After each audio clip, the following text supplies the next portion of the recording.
자, 오늘 말씀은요. 예수님께서 변화산에서 이제 내려오신 직후 있었던 사건이 기록이 되어 있습니다.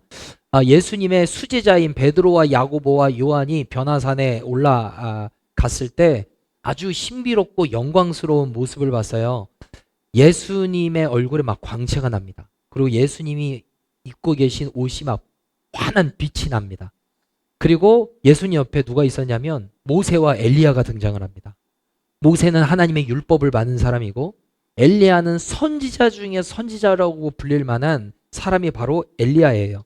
그 모세와 엘리야와 예수님이 그 자리에서 함께 동석하고 있는 모습을 이 베드로와 야고보와 요한이 봐요. 그러니까 얼마나 영광스러워요. 그러니까 베드로가 여기가 좋사오니 초막 셋을 짓자고 얘기를 하는 거예요. 하나는 주님 거기서 사시고, 하나는 모세 살도록 하고, 하나는 엘리야 살도록 해서 여기에서 계속 있읍시다. 이렇게 얘기를 했는데 그 말이 자기가 어떤 의미로 얘기하는지도 몰랐다 그랬어요. 근데 막 황홀한 겁니다. 그런 황홀하고 신비한 경험을 하고 난 다음에 내려왔을 때 그 산 아래의 모습은요, 산 위에서의 모습과는 전혀 다른 겁니다. 산 위에서는 영광스러운 모습이 있었고 신비로운 모습, 아주 황홀한 모습이 있었는데 산 아래로 내려오니까 아주 복잡한 겁니다. 사람들이 모여가지고 변론하고 다투고 토론하기 시작을 했고요. 그리고 귀신 들린 사람이 있었습니다. 그리고 귀신 들린 아이 때문에 힘들어하고 괴로워하고 있던 아버지가 나오고, 그리고 그 귀신 들린 아이를 고쳐주지 못하는 무능력한 제자들이 있었습니다. 그러니까 산 위에와 산 아래에서의 이 현실과는 갭이 많이 큰 거죠. 우리도 이럴 때가 있죠. 교회 와서 예배 드리면 모든 게 다 이제 집에 돌아가면 모든 문제가 다 사라지고 그러면 얼마나 좋겠어요. 근데 예배 드리고 돌아가면 가정의 문제, 자녀의 문제, 직장의 문제, 관계의 문제, 재정의 문제, 그게 이제 여전할 때가 있단 말입니다. 여러분, 그럴 때 나는 믿음으로 어떻게 살 수 있는가? 그리고 그렇게 믿음으로 살기 위해서는 나에게 무엇이 필요한가? 오늘 이 질문에 대한 답을 얻을 수 있는 시간이 되었으면 좋겠습니다. 자, 예수님께서 산에서 내려오시고 난 다음에 예수님이 모여있는 많은 무리들에게 이렇게 말씀을 하셔요. 16절 말씀에 보면 예수께서 물으시되 너희가 무엇을 그들과 변론하느냐라고 물으셔요. 너희 어떤 내용으로 어떤 그 사건을 가지고 이렇게 변론하고 토론하는 거야? 라고 주님이 질문하셨는데 거기에 대한 답변은 하지 않고 한 사람이 등장해서 말합니다. 17절 무리 중에 하나가 대답하되 선생님, 말 못하게 귀신 들린 내 아들을 선생님께 데려왔나이다. 너 어떤 내용으로 누구와 함께 변론하는 거야? 라고 질문을 했는데 그런 것과는 관계없는 거예요. 선생님, 제 아들이 지금 귀신에 들려서 지금 제대로 된 삶을 살지 못합니다. 이 아들을 고쳐주세요. 라고 지금 얘기를 하는 거예요. 자, 18절 보면은 귀신이 어디서든지 그를 잡으면 거꾸러져 거품을 흘리며 이를 갈며 그리고 파리해지는지라 그랬습니다. 이 아버지의 현실의 문제가 무엇이냐면 아들이 귀신에 사로잡혀 있습니다. 귀신에 사로잡히면 이 아이가 어떻게 되냐면 막 거꾸러집니다. 그리고 입에서 막 거품을 물기 시작을 하고 이를 갑니다. 그리고 파리해졌다. 그러니까 말라가는 겁니다. 정상적인 삶을 살지를 못하는 거죠. 사람다운 삶을 살지를 못하는 겁니다. 이 아이가. 그래서 이 사람이 예수님의 제자들에게 내 아들 좀 고쳐줘 하고 데리고 왔는데 그것을 고쳤어요? 못 고쳤어요? 못 고쳤습니다. 그러니 산에서 내려온 예수님에게 예수님, 당신이 좀 고쳐주세요. 이렇게 이제 요청을 한 겁니다. 네, 여러분, 부흥회 때도 우리 호대손 목사님이 말씀해 주셨지만 여러분, 세상에 귀신이 있나요? 여러분, 21세기에 귀신의 존재가 있습니까? 귀신하면 하얀색 소복을 입고 머리 생머리로 쫙 하고서 얼굴이 하얘가지고 이렇게 장영아 뭐 이렇게 나타날 것 같지만 여러분, 귀신은 그렇게 나타나지 않습니다. 근데 귀신은 실제로 존재합니다. 여러분, 귀신 보셨어요? 귀신 들린 사람 보셨습니까? 저는 귀신 들린 사람을 봤거든요. 제가 한번 말씀을 드린 것 같기도 하고 그런데 못 들으신 분들을 위해서 이야기 한번 드려볼게요. 제가 전도사 시절에 갑자기 청년에게 전화가 왔습니다. 전사님, 제 동생이 이상해요. 뭐가 어떻게 이상한데 막 소리치고요. 자꾸 자기 손을 자기 목 조르고요. 막 아파트 밑으로 막 떨어져 내려려서 우리가 막 잡고 있어요. 목사님 빨리 와, 그 전사님 빨리 와서 도와주세요 이러는 거예요. 근데 그 말을 들으니까 무서워요, 안 무서워요? 무서운 거예요. 전도사인 저도 그런 걸 안 봤잖아요. 그러니까 청년 담당 목사님한테 전화를 했어요. 목사님 같이 가시지요. 그래서 저랑 같이 있었던 저보다 등치가 더 좋은 청년 한 명을 같이 세 명이 동반을 했습니다. 그 집에 딱 갔는데 저 조만한 방에 이 여자애가 얼마나 호리호리했냐면 우리 박은영 자매 하여튼 호리호리했어요.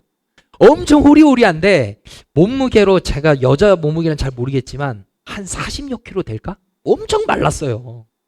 근데 이 아이가 막 난리를 치는 거예요, 집에서. 근데 감당을 못해요, 집에서. 그래서 그냥 두면은 이 아이가 두 손을 가지고 자기 목을 막 이렇게 막 조아, 죽을라고. 그럼 어떻게 해야 돼요? 이거 못하게 막아야 되겠죠? 그래서 남자 3명이 갔다고 그랬잖아요. 손 하나씩 다 잡고 저는 오른쪽 다리를 잡았습니다. 제 담당이 오른쪽 다리에. 딱 잡았는데 아버지 오셔서 아버지도 빨리 여기 잡으라고. 그 조만한 방에 이 아이는 누워있죠. 남자들 4명이 들어서 하나씩 다 잡고 있죠. 그런데 이 힘이 감당이 안 돼요. 저는 오른쪽 다리 하나만 누르고 있는데 이게 감당이 안 될 정도에 막 들썩들썩해요. 온 힘으로 눌렀는데도. 전 놀랐어요. 야, 이게 귀신이 들리면 힘이 이렇게 강해지는구나. 놀랐어요. 막 그래서 우리가 모여서 우리 이제 보혈 찬양하고 예수 이름으로 떠나가라. 여러분 한 번에 그렇게 하면 얼마 예수 이름으로 명하노니 떠나가 그럼 확 나르면 얼마나 기쁘겠어요. 안 돼 그게. 했는데 그게 안 되는 거예요. 성경에서만 봤지 그 실질적인 그 현상을 보니까 막 안 되는 거예요. 그게. 포기하지 않고 계속 보혈 찬양하고 예수 피를 뿌리고 기도하고 막 그랬습니다. 근데 어느 순간 아버지인지 어머니지 갑자기 그 영화에서 테마사들이 이런 거 하잖아요. 십자가 같은 거 가지고 막 이렇게 하잖아요. 그 생각이 났나 봐 이분이. 목걸이에 있는 펜던트를 어디서 갖고 와가지고 이마에다가 막 누르는 거야. 그 아버지인가 어머니가. 근데 그거 하지 말라고. 아플 것 같은 거 여기면 여기 진드기더라고요 이렇게 막. 그 하지 말라고도 못하겠고 어쨌든 그 상황에서 막 보혈 찬양하고 막 한 30분 1시간 했던 것 같아요. 어느 순간 갑자기 힘이 쫙 빠지더니만 정상으로 돌아왔어요. 눈빛이 막 흔들리고 보통 눈빛이 아니었거든요. 무서운 눈빛. 근데 그게 확 풀리면서 힘이 쫙 이렇게 풀리는 모습을 보았거든요. 여러분 귀신이요 실제적으로 있습니다. 아주 그 강력한 힘을 갖고 있죠. 여러분 지금 오늘 말씀에 등장하는 이 아이가 귀신이 들린 거예요. 귀신이. 그래서 이 아이를 어떻게 힘들게 하냐면 말을 못하게 하고 귀신이 그를 잡으면 거꾸러뜨리고 이를 갈게 하고 거품을 물게 해서 막 파리해져 갔다고 그랬어요. 막 삐쩍 마른 삶을 살도록 했다라는 거죠. 자, 그때 예수님이 제자들에게 뭐라고 말씀을 하시냐면 19절 말씀을 우리 함께 읽어보겠습니다. 19절 시작. 대답하여 이르시되 믿음이 없는 세대여 내가 얼마나 너희와 함께 있으며 얼마나 너희에게 참으리요 그를 내게로 데려오라 하시매. 아멘. 주님이 제자들에게 뭐라고 말씀하시냐면 믿음이 없는 세대여 라고 말씀을 하시는 거예요. 누구에게 말씀을 하시는 거냐면 제자들에게 하시는 말씀이에요. 믿음이 없는 세대요. 왜 예수님이 지금 제자들을 책망하고 하시고 계시는 거냐면 예수님께서 12제자를 부르실 때 그때 이미 그들에게 귀신을 내쫓을 수 있는 권능을 주셨거든요. 질병을 치료할 수 있는 권능을 그들에게 주셨습니다.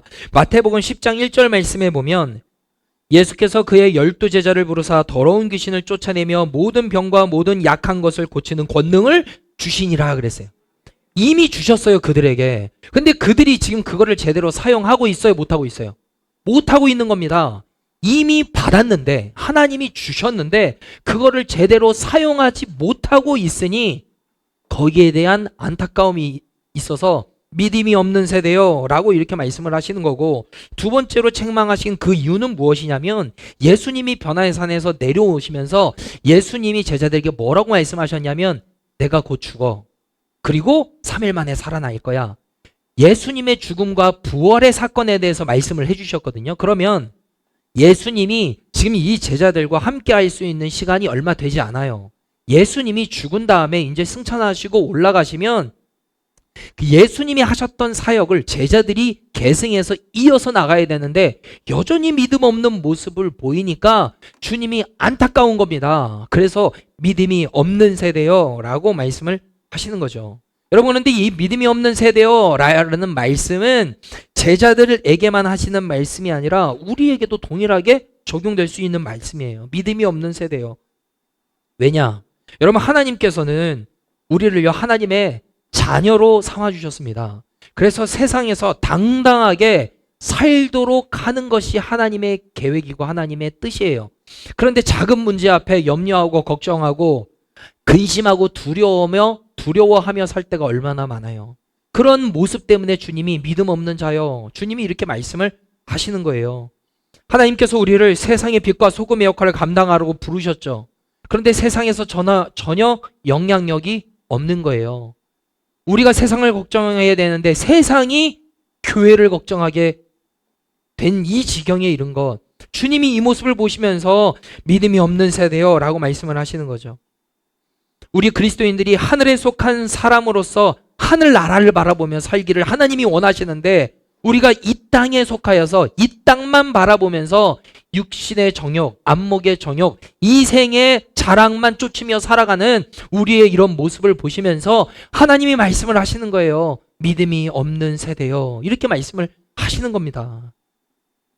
예수님께서 이 믿음이 없는 세대요 라고 그들을 책망하시면서 그 아이를 데려와라 그렇게 말씀을 하셔요. 그런데 이 아이가 예수님 앞에 근처에 오니까 더 막 난리가 났습니다. 20절 말씀해 보니까 이에 데리고 오니 귀신이 예수를 보고 곧 그 아이로 심히 경련을 일으키게 하는지라 그가 땅에 엎드려져 구르며 거품을 흘리더라 그랬습니다. 난리가 난 겁니다. 더 예수님이 그 모습을 보시고 이렇게 말씀하십니다. 21절 예수께서 그 아버지에게 물으시되 언제부터 이렇게 되었느냐 하시니 이럴 때 이르되 어릴 때부터니이다. 여러분, 언제부터 이렇게 됐니? 라는 이 말씀이 저는 주님의 아주 따뜻하게 다가오는 주님의 모습으로 보여줬습니다. 여러분, 어떤 의사가 여러분들이 아파서 왔는데 저 어디가 아파서 왔어요? 그거는요 제가 약 지어드릴 테니까 먹고 3일 뒤에 오세요. 여러분, 그렇게 하면 냉랭하잖아요. 근데 이 마음이 따뜻한 그런 의사분들이 이렇게 얘기를 할 때가 있어요. 딱 어디가 아파서 오셨어요? 그러면 뭐 이런 데가 아파서 왔습니다. 그러면 아이고 많이 아프셨겠네요. 언제부터 그러셨어요? 아우 힘드셨겠네. 여러분, 그 한마디가 환자의 마음이 확 녹아질 때가 있어요. 무언가 불편해서 고객센터가 전화를 하잖아요. 그러면 안녕하십니까 고객님 하면서 이렇게 통화를 할 때 그 고객센터 직원분이 제가 이런 것 때문에 불편해서 연락을 드렸어요. 그러면 아우 너무 불편하셨겠네요. 너무 힘드셨겠네요. 이렇게 말할 때가 있거든요. 그러면 불편했던 그런 모든 어떤 그 마음의 어떤 그 심기가 안 좋았던 게 아우 불편했겠네요. 얼마나 힘드셨어요. 이 말에 싹 녹아질 때가 있어요. 여러분, 이 예수님이 지금 이렇게 말씀을 하시는 거예요. 언제부터 이렇게 되었느냐. 그때 이 아버지가 뭐라고 그래요? 어릴 때부터니이다. 어렸을 때부터 귀신이 들려가지고 정상적인 삶을 살지를 못한 겁니다. 자 보세요. 22절 귀신이 그를 죽이려고 불과 물에 자주 던졌나이다 그랬어요. 여러분, 이 귀신이 들려가지고요 이 아이를 죽이려고 했다라는 거예요. 그래서 불이 있으면 귀신이 이 아이를 막 불 가운데로 막 들어가게 하고 물이 있으면 물 가운데로 들어가게 했다라는 거예요. 그럼 그때마다 아버지는 무엇했겠어요? 불에 들어가려고 막 야야 안 돼 하면서 붙잡았을 테고, 물에 들어가서 막 허우적대고 그러면 막 달려가가지고 붙잡았을 테고 구원해줬을 테고. 여러분, 이 아버지가 그동안의 삶이 어땠을까 한번 상상을 한번 해보세요. 여러분, 직장 생활 제대로 했겠습니까? 인간관계 제대로 했었겠어요? 여가 생활 제대로 했었겠습니까? 여러분 정상적인 삶을 이 아버지는 살지를 못했을 거예요. 이러한 상황에 있을 때 제자들에게 와가지고 능력이 있다는 소문을 듣고 제자들에게 부탁을 한 거예요. 이 내 아들 좀 고쳐주세요. 근데 제자들이 못한 겁니다. 그러니까 예수님께서 오시니까 예수님에게 이렇게 말을 한 겁니다. 그러나 무엇을 하실 수 있거든 우리를 불쌍히 여겨 도와주옵소서. 예수님 제발 좀 도와주세요. 예수님 제발 좀 고쳐주세요. 주님밖에 없습니다. 여러분 이렇게 해야 되는데 지금 뭐라고 말을 하냐면 무엇을 하실 수 있거든 이라고 하는 거예요. 이 말은 뭐냐면 내가 여러 의사를 다녀봤는데 안 됩니다. 그리고 당신의 제자들도 무언가 능력이 있다라는 얘기를 들어서 그 제자들에게 와가지고 고쳐달라고 했는데 못합니다. 당신은 별반 다르지 않지 않나요? 혹시 당신이 할 수 있거든 한번 해보시죠. 이런 거예요. 할 수 있거든. 그러니까 믿음도 조금 있는 것 같지만 믿음이 없는 거예요. 의심하는 마음으로 하는 겁니다. 당신도 한번 해볼 테면 한번 해보세요. 이게 가능할지 모르겠네. 이런 마음으로 다가간 겁니다. 그러니까 예수님께서 그 말을 듣고 뭐라고 말씀하시냐면 23절을 우리 함께 읽어보도록 하겠습니다. 23절 시작.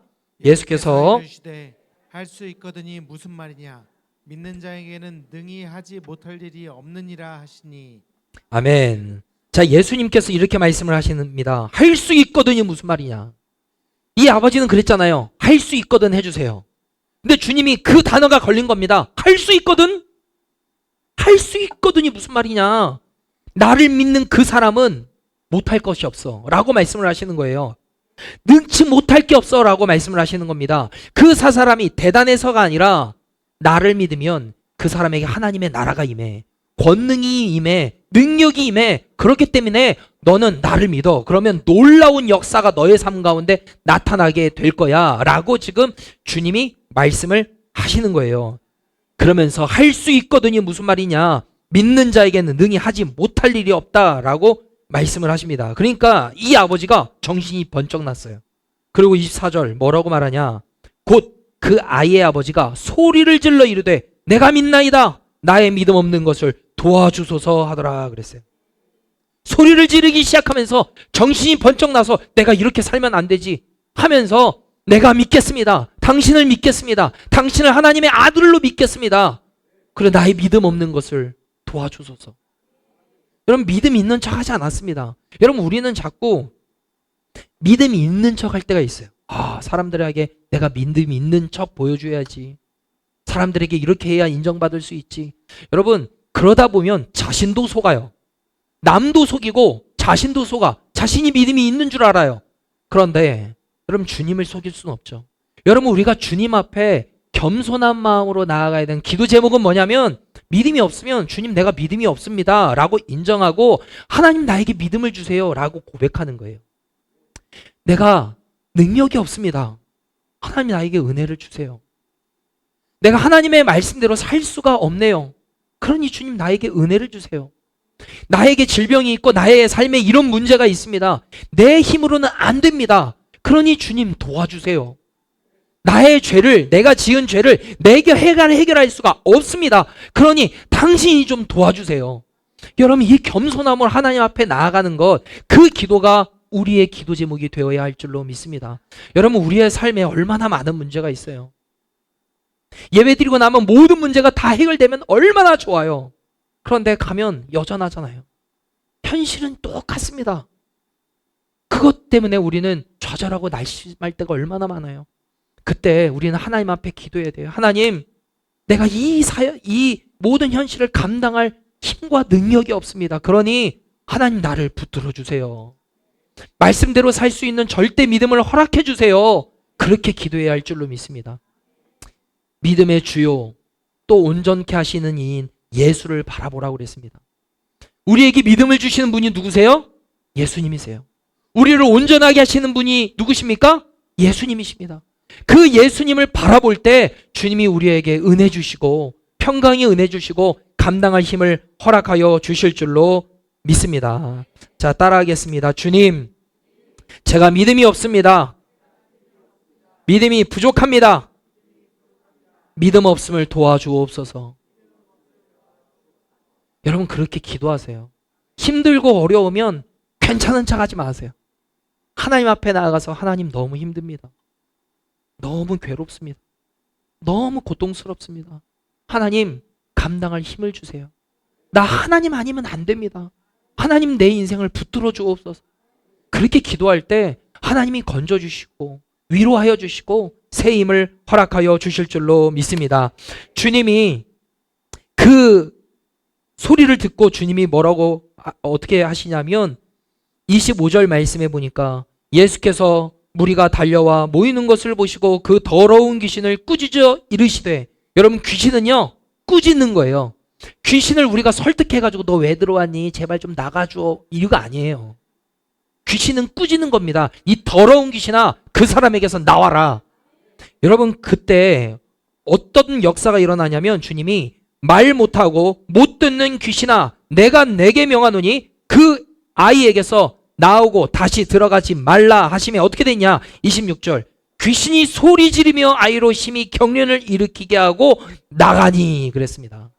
주님이 꾸짖으니 귀신이 나갔습니다. 온전하게 되었습니다. 여러분 제자들도 못했고 다른 의사들 의원들도 아무도 하지 못했습니다. 그런데 오직 한 분이 그 아이를 치료해 주었습니다. 바로 예수님입니다. 27절 예수께서 그 손을 잡아 일으키시니 이에 일어서니라 그랬습니다. 주님이 오셔서 그 아이를 붙잡아 주시는 거예요. 그리고 일어나 다시 한번 시작하자, 새로운 삶을 살자라고 붙들어 주시는 거예요. 그러니까 이 아이가 어떻게 됐어요? 일어서니라 그랬어요. 회복되었다라는 겁니다. 여러분 하나님께서 저와 여러분들에게 이 은혜를 허락해 주시기를 예수님으로 축복합니다. 낙심과 좌절의 상태에 넘어져 있는 상황인 우리에게 주님이 찾아오셔요. 그리고 붙들어 주시는 겁니다. 일어나자. 다시 회복하자. 내가 너를 붙들어 줄게. 하나님이 이렇게 역사를 하시는 거죠. 자, 그런데 이러한 놀라운 사역이 마치고 난 다음에 제자들과 함께 집에 들어갔는데 제자들이 예수님 앞에 와서 이렇게 질문해요. 28절 말씀. 집에 들어가심에 제자들이 조용히 묻자오되 우리는 어찌하여 능히 그 귀신을 쫓아내지 못하였나이까. 그 모습을 광경을 보고 제자들이 궁금한 거예요. 우리는 했는데 왜 안 됐지? 우리는 왜 그 아이를 고쳐주지 못했지? 근데 주님은 고쳐주셨단 말이에요. 이게 무슨 차이지? 궁금한 겁니다. 그래서 저녁에 가서 공개적으로 예수님 아까 왜 그렇게 달랐습니까? 이렇게 하고 조용히 와서 묻는 겁니다. 아마 창피했던 것 같아요. 조용히 물어보는 거예요. 예수님, 우리는 안 되는데 왜 예수님은 됐죠? 그 차이가 뭐죠? 라고 묻는 겁니다. 그때 주님이 뭐라고 말씀하시냐면 29절 함께 읽어보겠습니다. 29절 시작. 이르시되 기도 외에 다른 것으로는 이런 종류가 나갈 수 없느니라 하시니라. 아멘. 기도 외에 다른 것으로는 이런 종류가 나아갈 수 없다. 이 말은 뭐냐면 쉽게 말하면 그거예요. 너희 안 됐지? 왜 안 됐는 줄 알아? 너희는 기도가 없었잖아. 나는 왜 됐는 줄 알아? 나는 늘 기도했잖아. 기도가 차이야. 너는 기도가 부재야. 기도가 없었어. 그러나 나는 늘 기도했어. 기도 차이야. 라고 말씀을 하시는 거예요. 여러분 우리가 제자들과 같이 이렇게 살 때가 있어요. 나의 경험과 옛날에 해봤으니까 그 경험으로 하면 되겠지라고 생각을 하는 거죠. 어떤 문제 앞에 우리는 염려하고 걱정할 때가 참 많이 있죠. 자녀의 진로의 문제, 자녀의 앞길의 문제, 건강의 문제, 고민할 게 참 많아요. 염려할 게 많아요. 그래서 사람들을 찾아가서 막 조언도 구하고 어떻게 하면 좋을지 막 물어요. 정작 자녀를 위해서 기도는 안 해요. 육신의 질병은 있어요. 그 질병을 치유하기 위해서 열심히 쫓아다니면서 수단과 방법을 가리지 않고 쫓아다니면서 도움을 구합니다. 그렇게 해야죠. 그러나 정작 하나님 앞엔 그 문제를 가지고 기도하지 않는 거죠. 내 삶에 있는 여러 가지 문제가 있는데 그 문제를 누가 해결해 줄 수 있을까? 여러 사람을 쫓아다닙니다. 이거 어떻게 해결할 수 있을까? 누가 나를 도와줄 수 있을까? 열심히 부지런히 찾아다닙니다. 그런데 그 문제를 위해서 하나님 앞에 나아가 정작 기도하지 않는 모습. 그게 바로 믿음이 없는 세대요. 그 사람들의 모습이에요. 여러분 혹시 이게 바로 우리들의 모습이지 않을까요?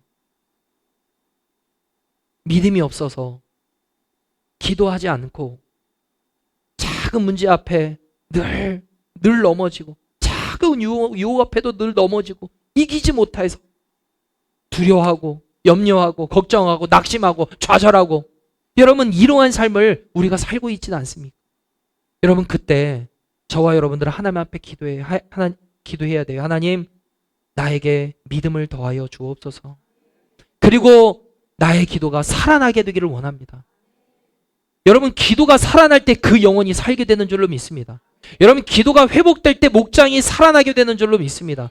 여러분 기도가 충만할 때 그 교회는 놀라운 부흥의 은혜를 허락하여 주실 줄로 믿습니다. 우리 가족 구원을 위해서 우리가 함께 기도하자고 우리 전도하자고 말씀을 드렸잖아요.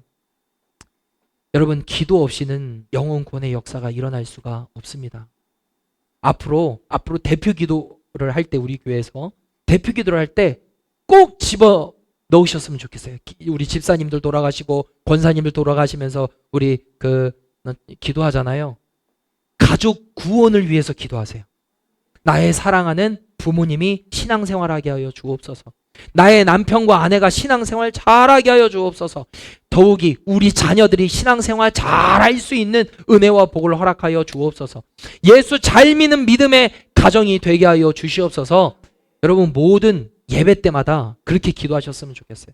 저도 기도를 할 때마다 앞에서 기도할 때마다 그 제목을 위해서 기도하려고 해요.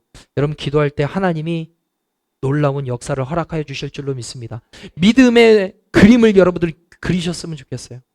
내 옆에 올해 말쯤 돼서 내 아내가 옆에 함께 있고 내 남편이 함께 있고 내 부모가 함께 옆자리에 앉고 내 자녀가 이 자리에 함께 앉아서 하나님을 한 마음과 한 뜻으로 예배드릴 수 있는 그것을 그림으로 여러분은 그리셨으면 좋겠어요.